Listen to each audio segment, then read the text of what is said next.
Կասպի ջրամբարը կունենանք, գյուղը կտեղափոխվի, ջրամբարի կառուցման հետևանքով ջրի ծածկույթի տակ հայտնվելու վտանգ ունեցող տարածքներից բնակչության վերաբնակեցումը կիրականացվի, վստահեցրել է վարչապետ Նիկոլ Փաշինյանն անդրադառնալով Կասպի ջրամբարի կառուցման հետևանքով մինչև 2026 թվականի գարուն Շիրակի մարզում նոր գյուղի կառուցման աշխատանքների ժամկետների խախտմանը։ Տվյալ դեպքում էլ մրցույթային ընթացակարգերը իրականացվել էին միջազգային գործընկերների հաստատած ընթացակարգով եւ նրանց կողմից խոշոր կապիտալ ծրագրերը այդպիսին են, իրենք աշխարհի բոլոր երկրներում լինում են դեպքեր, երբ որ ծրագրերը չեն իրականացվում իրենց ժամկետներում, պիտի արձանագրենք, որ սա այն դեպքերից է, որ կառավարությունը չկա այդպիսի բան, որ պիտի աներ, որ ծրագիրը հաջողությամբ ընթանար ու չի արել, կան պատճառներ, տվյալ դեպքում մեր կապալառու գործընկերը պարզապես իր պայմանագրային պարտավորությունը չի կատարել եւ նրա այդ պայմանագիրը խզվել է, կփնտրենք նոր գործընկեր, ով ծրագիրը կիրականացնի։ Վարչապետը մեկնաբանեց նաև վերջին շրջանում Ադրբեջանի կողմից իրականացված քայլերի կապակցությամբ տարբեր հարթակներից պարբերաբար Իլհամ Ալիևին շնորհակալություն հայտնել է։ Նա նշեց, որ խոսքը ոչ թե դիվանագիտական հնարքի, այլ կոնկրետ զարգացումների քաղաքական արձանագրման մասին է։ Փաշինյանի խոսքով տեղի է ունեցել մի քանի իրադարձություն, այդ թվում ցորենի ներկրման արգելքի վերացումը առանձին դեպքերով Ղազախստանի եւ Ռուսաստանի համար, հակառակ ուղղությամբ երկաթուղային հաղորդակցության սահմանափակումների բացակայության փաստը, նաև Ադրբեջանի կողմից Հայաստանի գործարաններին նավթամթերք վաճառելու պատրաստակամությունը, որի արդյունքում հայկական շուկա է մտել ադրբեջանական վառելիք։ Կարծում եմ տարօրինակ կլինի, եթե մենք մեր վերաբերմունքը չարտահայտենք։ Եվ ես արտահայտում եմ այդ վերաբերմունքը եւ կարծում եմ ճիշտ եմ անում, ընդ որում չի տարբեր տեղերում, որ տարբեր տեղերում դա արձանագրվի, որովհետեւ դա կարեւոր է նաեւ ԵԱՏՄ-ի համար։ Որովհետեւ մենք ԵԱՏՄ-ի հետ երկաթուղային կապ ենք ստացել։ Մենք նախկինում երբեք ԵԱՏՄ-ի հետ երկաթուղային կապ չենք ունեցել։ Սա երրորդ բանն է, այսինքն երրորդը թե չորրորդը տեղի է ունեցել։ Այսինքն նկատի ունեմ իրականում շատ կարևոր է գնահատել տեղի ունեցածի մասշտաբը եւ ուզում եմ ցույց տալ, որ խաղաղությունը ինչա, կներեք, ինչ որ բան, այսինքն ուզում եմ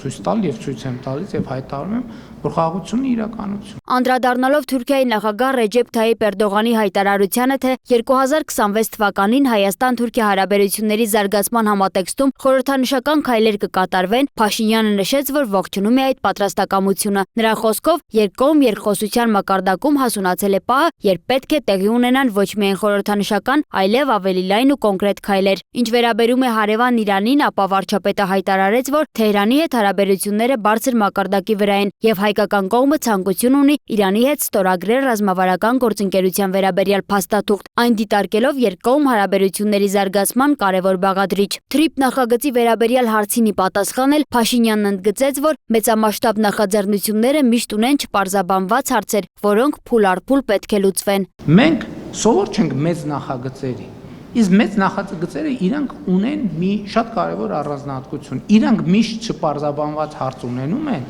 եւ իրանք միշտ արտադրում են չպարզաբանված հարց։ TRIP նախագիծը ինքը այնքան մասշտաբային հարց է, որ մենք ամեն փուլում, երբ որ մի հարց պարզաբանեցինք, վերջնական պարզաբանվեց, դրանից ի հայտ են գալու նոր հարցեր, որոնց շուրջ պետք է մտածենք։ Նրանք լուծեցին, ի հայտ են գալու նոր հարցեր, որոնց շուրջ պետք է մտածենք։ Երբ որ TRIP-ը արդեն գործնականում սկսեց աշխատել, երկաթուղին էլ եղավ, գազամուղն էլ եղավ, նավթամուղն էլ եղավ, էլեկտրական հոսանքն էլ եղավ, ավտոճանապարհն էլ եղավ, ամեն ինչ եղավ, էլի ի հայտ են գալու հարցեր, որոնց շուրջ մենք պետք է աշխատենք։ Վարչապետը մեկնաբանեց նաև շրջանառվող խոսակցությունները, թե իբր Թուրքիայի ղեկավարությունը որոշում ունի, թե ով պետք է լինի ամենայն հայոց կաթողիկոսը։ Փաշինյանը նման տեսակետների առաջացման հիմքում տեսնում է պատմական փորձի եւ ենթագիտակցական պատկերացումների ազդեցությունը, նշելով, որ դարերի ընթացքում հայ եկեղեցու առաջնորդի ընտրության վրա ազդել են արտաքին ղեկավարները։ Նրա խոսքով նման ծայրագավառային տրամաբանությունները պայմանավորված են պետականության ընկալման բացով, ինչի մասին նա խոսել է նաև հայրենիքը պետություն է բանաձևի շրջանակում։ Վարչապետը նաև հաստատեց, որ պետական համակարգում կիրառվել է պիլոտային մեխանիզմ արդյունքի վրա հիմնված գնահատման տրամաբանությամբ։ Նրա խոսքով հրաժարվում են այն մոտեցումից, երբ բոլորը ստանում են համատարած նույն հավելավճարները, քանի որ դա նվազեցնում է կառավարման արդյունավետությունն ու մոտիվացիան։ Վարչապետը շեշտեց. Մենք լրացուցիչ վարձատրության մեջ դրել ենք պարտադիր պայման, որ լրացուցիչ վարձատրություն ստացողը դրա որոշակի տոկոսը, եթե չեմ սխալվում 10%, պետքա ծախսի իր կրթական եւ պրոֆեսիոնալ հատկությունները զարգացնելու ուղղությամբ, այսինքն պետքա ինչ որ դասընթացների մասնակցի իր կրթության վրա պետքա ներդրում անի եւ ես կարծում եմ, որ մեր պետությունը հասել այն կետին, որ մենք այսպիսի ներդրում պետքա անենք պետական կառավարման համակարգի հետ եւ ամբողջ բուրգով այդ համակարգը ներդրվում է, սա նաեւ պետության դերը նշանակությունը եւ